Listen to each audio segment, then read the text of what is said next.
നമസ്കാരം. മലയാളി വാർത്ത ഇൻഡപ്തിലേക്ക് സ്വാഗതം. ഒരാൾ പോലും ചെന്നെത്തിപ്പെടാത്ത ഒരു ജയിൽ, ഭക്ഷണം കഴിക്കാൻ പോലും സെല്ലിൽ നിന്ന് പുറത്തു വരാൻ അനുവാദമില്ലാത്ത അതിതീവ്ര പരിചരണമുള്ള അതീവ രഹസ്യ സ്വഭാവമുള്ള ഒരു ജയിലിലേക്ക് കൊടും കുറ്റവാളിയായിട്ടുള്ള ഗോവിന്ദചാമിയെ എത്തിക്കുന്നു വിയ്യൂർ സെൻട്രൽ ജയിൽ.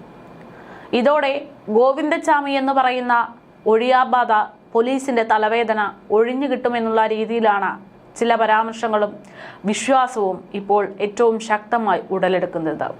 എന്നാൽ അതിതീവ്രമായിട്ടുള്ള അതിസുരക്ഷിതത്വമുള്ള ഒരു ജയിലിൽ നിന്ന് 1.5 കൈ മാത്രമുള്ള ഗോവിന്ദചാമി 3ഓളം മതിലുകൾ ചാടിക്കടന്ന് രക്ഷപ്പെട്ടിട്ടുണ്ട് എങ്കിൽ അയാളെ വിയ്യൂർ സെൻട്രൽ ജയിലിൽ എത്തിച്ചതുകൊണ്ട് മാത്രം അയാൾ സുരക്ഷിതമായി ജയിലിനുള്ളിൽ കഴിയുമോ എന്നതിൽ സംശയമുണ്ട്. പ്രത്യേകിച്ച് ഗോവിന്ദചാമി എത്തുന്ന വിയ്യൂർ സെൻട്രൽ ജയിൽ എന്ന് പറയുന്നത് സാധാരണമായ ഒരു സെൻട്രൽ ജയിലല്ല. അത് മാത്രവുമല്ല, നിലവിൽ ഒരു തടവുകാരന്റെ സഹായം മാത്രമാണ് ഗോവിന്ദചാമിക്ക് ലഭിച്ചതെന്ന് അയാൾ പറയുന്നുണ്ട്. ആ ഒരൊറ്റ സഹായത്തിന്റെ അടിസ്ഥാനത്തിൽ അയാൾ ഇത്രമാത്രം ചെയ്തു കൂട്ടിയിട്ടുണ്ടെങ്കിൽ ഇപ്പോൾ ചെന്നപ്പെടുന്ന ജയിലെന്ന് പറയുന്നത് ഗോവിന്ദചാമിയേക്കാൾ ഗുരുതരമായിട്ടുള്ള കേസുകളിൽ ഗുരുതരമായിട്ടുള്ള വിഷയങ്ങൾ ഇടപെട്ട് അറസ്റ്റിലായിട്ടുള്ള നിരവധി കുറ്റവാളികൾ ഉള്ള ഒരു സ്ഥലമാണ്. അപ്പോൾ ഗോവിന്ദചാമിക്ക് വലിയ അനീതി നടത്താൻ സഹായകമാകുന്ന നിരവധി കുറ്റവാളികളുള്ള ഒരു സ്ഥലത്തേക്ക് ഗോവിന്ദചാമി എത്തുമ്പോൾ അവിടെ എത്രമാത്രം അയാൾക്ക് വേണ്ടുന്ന കാര്യങ്ങൾ നടത്താൻ പറ്റും എന്നൊരു ചോദ്യം ഇവിടെയുണ്ട്. നിലവിൽ ഉദ്യോഗസ്ഥ വൃദ്ധകളൊക്കെ പറയുന്നത് ഇവിടെ ഇയാൾ സുരക്ഷിതമായിരിക്കും, ജനങ്ങൾക്ക് ഭീതി വേണ്ട, ഇയാൾ പുറത്തു കടക്കാതെ സൂക്ഷിക്കാൻ പറ്റും എന്നതൊക്കെയാണ്. പക്ഷെ എത്രമാത്രം എന്നതാണ് ജനങ്ങൾക്ക് ഈ ഒരു സാഹചര്യത്തിൽ ഉയരുന്ന ഏറ്റവും വലിയ ചോദ്യം. സെൻട്രൽ ജയിലിൽ നിന്നും ചാടിയ സൗമ്യ വധക്കേസിലെ പ്രതി ഗോവിന്ദചാമിയെ അതിസുരക്ഷിതത്വമുള്ള കൊടും കുറ്റവാളികളെ പാർപ്പിച്ചിട്ടുള്ള വിയ്യൂർ സെൻട്രൽ ജയിലിലേക്കാണ് ഇപ്പോൾ മാറ്റിയിരിക്കുന്നത്. കണ്ണൂരിൽ നിന്നും അതീവ സുരക്ഷയോടെ കൊണ്ടുവന്ന ഗോവിന്ദചാമിയെ വിയ്യൂർ ജയിലിലെ ഗ്രൗണ്ട് ഫ്ലോറിലെ 1-ാം ബ്ലോക്കിലേക്കാണ് മാറ്റിയതെന്നാണ് വിവരം. ജയിൽ ഉദ്യോഗസ്ഥന്റെ മുറിക്ക് സമീപത്താണ് ഇയാളെ ഇപ്പോൾ ഇത്തരത്തിൽ പാർപ്പിച്ചിരിക്കുന്നത്. പക്ഷേ റിപ്പറും പാലക്കാട്ടെ ഇരട്ടക്കൊലപാതക കേസ് പ്രതിയായിട്ടുള്ള ചെന്താമര മോൺസൺ മാവുങ്കലുമൊക്കെ കോന്നി നരബലി കേസിലെ പ്രതികളുമൊക്കെ പാർത്തിരുന്ന ജയിലിലേക്കാണ് ഗോവിന്ദചാമിയെ കൊണ്ടുവന്നിരിക്കുന്നത് എന്നത് ഏറെ ശ്രദ്ധേയമാണ്. ഇയാളെ സെല്ലിന് പുറത്തേക്ക് പോലും ഇറക്കാത്ത രീതിയിലായിരിക്കും കാര്യങ്ങൾ ഇനി മുന്നോട്ട് പോകുക എന്നതാണ് നിലവിൽ പുറത്തു വന്നിരിക്കുന്ന വിവരം. ഭക്ഷണം കഴിക്കാനോ പ്രാഥമിക കൃത്യങ്ങൾക്കോ പോലും ഇയാൾക്ക് ഇനി സെല്ലിന് പുറത്തേക്ക് ഇറങ്ങാൻ പറ്റില്ല. ഇതിനു പുറമെ ചുറ്റും നിരീക്ഷണ ക്യാമറകളും വെച്ചിട്ടുണ്ട് എന്നാണ് വിവരം. കൊടും ക്രിമിനലുകളായ 120 പേർ ഉൾപ്പെടെ 300 ക്രിമിനലുകളെ പാർപ്പിച്ചിരിക്കുന്ന ജയിലിലേക്കാണ് ഗോവിന്ദചാമിയുടെ ഇപ്പോഴത്തെ രംഗപ്രവേശം. 40 ജീവനക്കാരാണ് ഇവിടെ ഇയാളെ നിരീക്ഷിക്കാനായി ഉള്ളത്.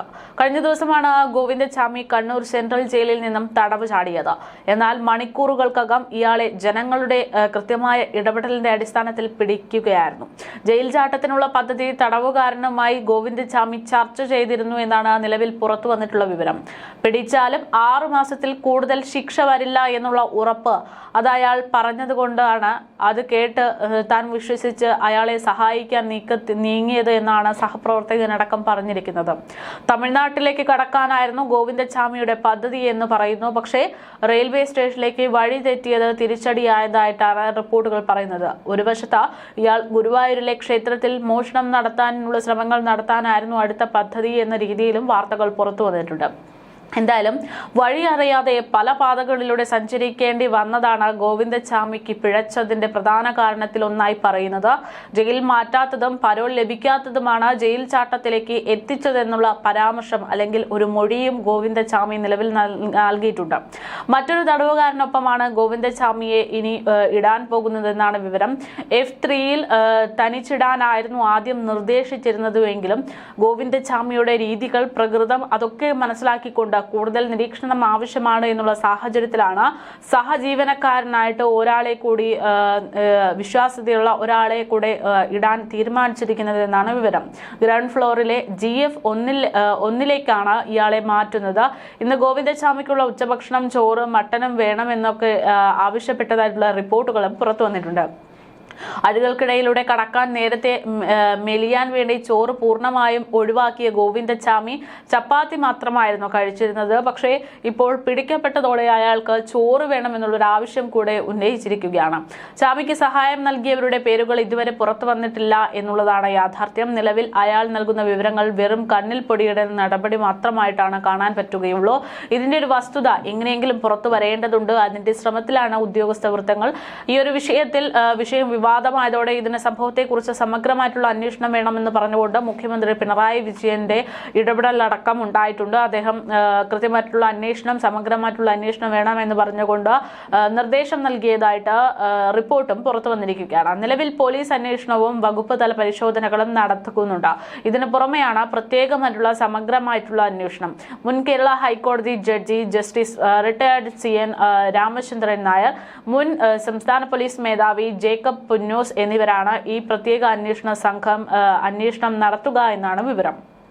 കണ്ണൂരിലെ സംഭവത്തിന്റെ പശ്ചാത്തലത്തിൽ മുഖ്യമന്ത്രി അടിയന്തരമായി വിളിച്ച ഉന്നതതല യോഗത്തിലാണ് ഈ പ്രത്യേക അന്വേഷണം അടക്കമുള്ള കാര്യങ്ങളിൽ തീരുമാനമെടുക്കുന്നത്. സംസ്ഥാന chief secretary doctor A Jayathilak, police മേധാവി റവാഡ ചന്ദ്രശേഖർ, ആഭ്യന്തര additional chief secretary Vishwanath Sinha, പൊതുമരാമത്ത് വകുപ്പ് സെക്രട്ടറി K ബിജു, ജയിൽ മേധാവി Balram Kumar Upadhyay, intelligence additional DGP P Vijayan എന്നിവരാണ് മുഖ്യമന്ത്രി വിളിച്ച യോഗത്തിൽ പങ്കെടുത്തിരുന്നത്. കണ്ണൂർ സെൻട്രൽ ജയിലിൽ ഉണ്ടായത് അത്യന്തം ഗൗരവം ഉള്ളതും വിശദമായിട്ടുള്ള പരിശോധന നടത്തി നടപടി സ്വീകരിക്കേണ്ടതായിട്ടുള്ള സംഭവമാണെന്ന് മുഖ്യമന്ത്രി യോഗത്തിൽ പറഞ്ഞിട്ടുണ്ട്.